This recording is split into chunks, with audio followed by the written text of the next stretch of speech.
अरे कि राम हो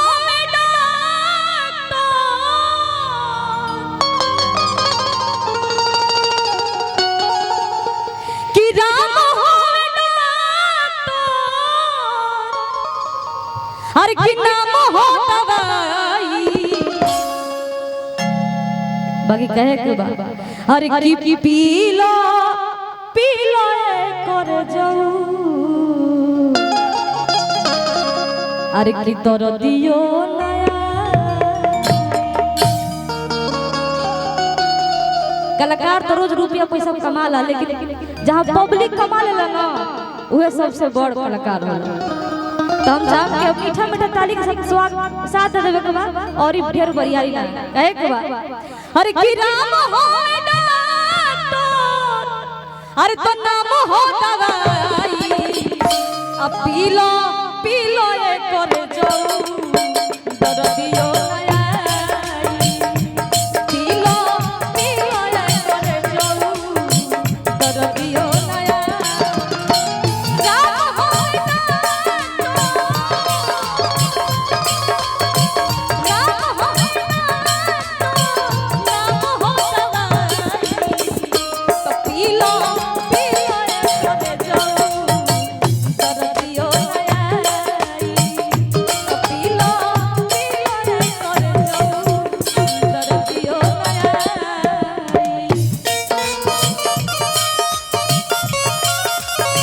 अरे क्या बात है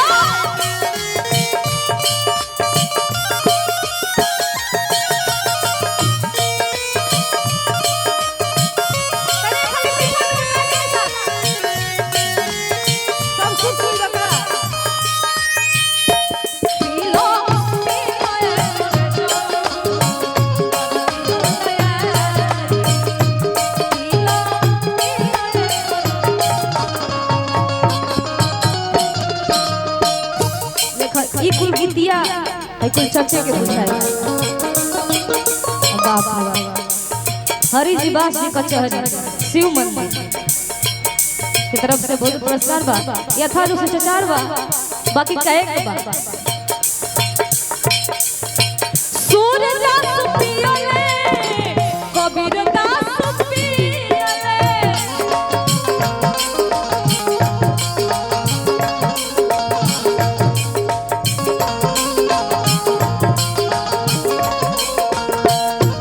जब हतना महान महान लोग पी गई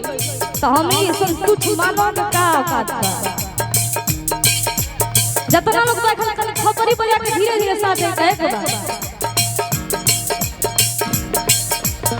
सूरदास पियले कबीर दास पियले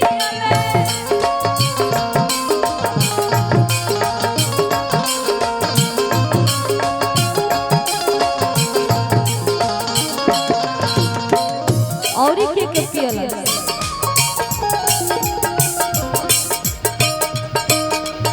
सब शिरोमणि तुलसीदास पियले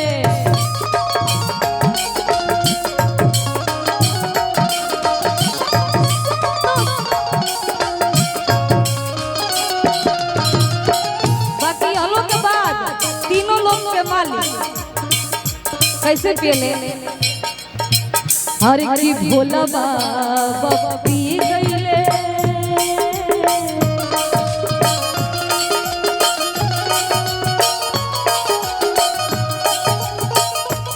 भोला बाबा पी गईले भोला बाबा पी गईले डमरू बजाई आओ ये गीत के अंतिम करते करते सब लोग थप्पड़ी बजा के गीत के लास्ट कर दे ए गीत के हरे की भोला बाबा पी गईले अरे तो डमरू बजाई आओ तो पीलो पीलो ये कर जाऊ